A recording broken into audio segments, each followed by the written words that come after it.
Hi everyone, Natsu Myers here again, back with another video. And in this one, I'm going to talk a bit about, if you need privilege in order to raise capital. And this is raising between $1 to $100 million debt or equity. If as the founder of a company or if you're working on making your own acquisitions, do you really need to have privilege? And what does privilege mean? So let's take a deep dive right now, because many people seem to, even as the principal of their company or as somebody who wants to acquire companies, they come to me and ask if they need to have really good connections in order to raise capital, and how do they need to get their terms together, and how do they know the right people, investors, firms, and everything. So the best way to describe it is step one, to define what it means, what privilege really means. Step two, to talk about the binary nature that a lot of people have when discussing it. And then step three, actually using both merit and environment to win and to actually raise the capital. And this is what we help people do at one of my companies, Aeropol's Capital. And so step one is, how do we actually define what privilege is? So it's a really interesting question, because it seems to mean somebody who was born with a silver spoon in their mouth. A lot of people say, certain people make more money, or certain people based on race, gender, like where they're born and everything. And yeah, it is true. What's also true is understanding that many people have a binary perception of a lot of things.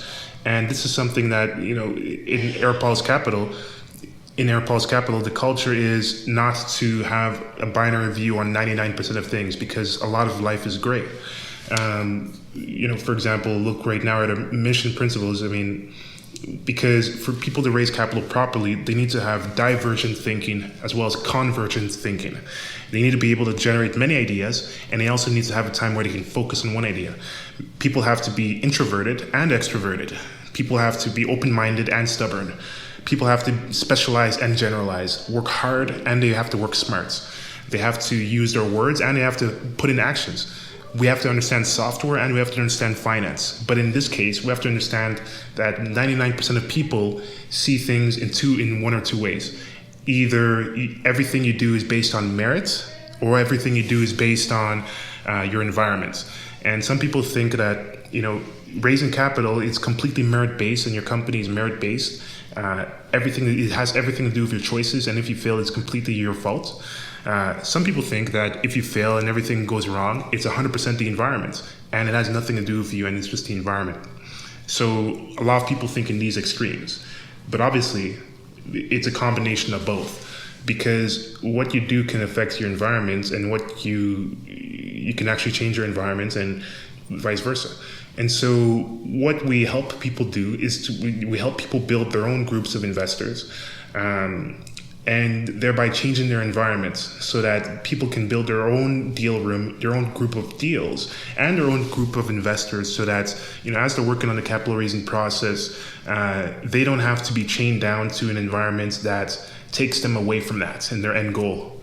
And so we actually build on these network effects, both in our platform and also both in our system, and also through what we help people do by building their own investor networks and their own networks of deals that are raising. Because I can just go on one of my devices and see people raising like tens of millions of dollars every day, because this is the environment that I've created. And many people have created. I had one person create his entire board just from one small group that we've established, and he created his entire board, and they're now working on acquiring deals, just like that.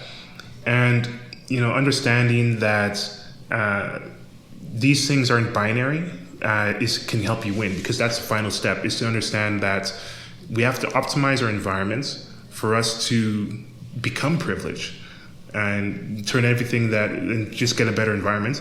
And then we also have to understand that we have to have an internal locus of control, because if we have an external locus of control and blame situations, then we can't really have any control over the choices we make, and we don't take responsibility over the mistakes we make in the capital raising process.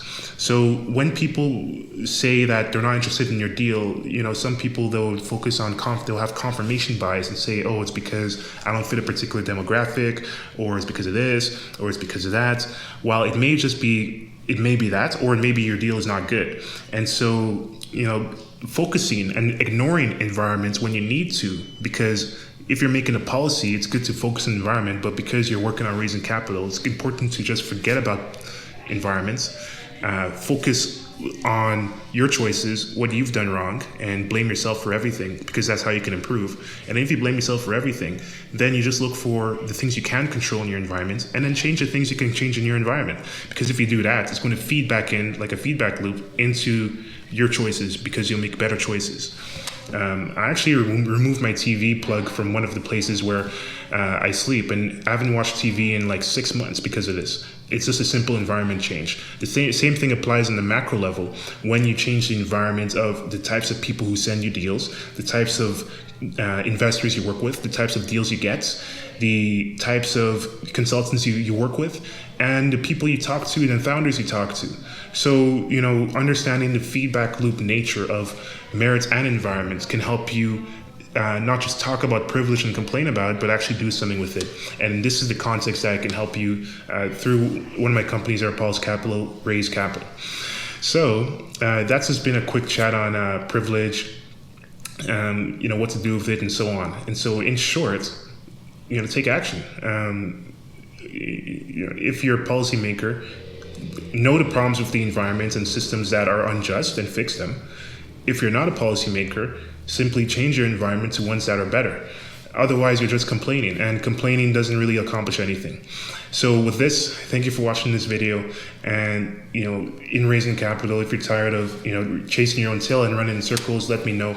And, we can help you get to the next level. And so I'll see you in the next video, and we'll take it from there.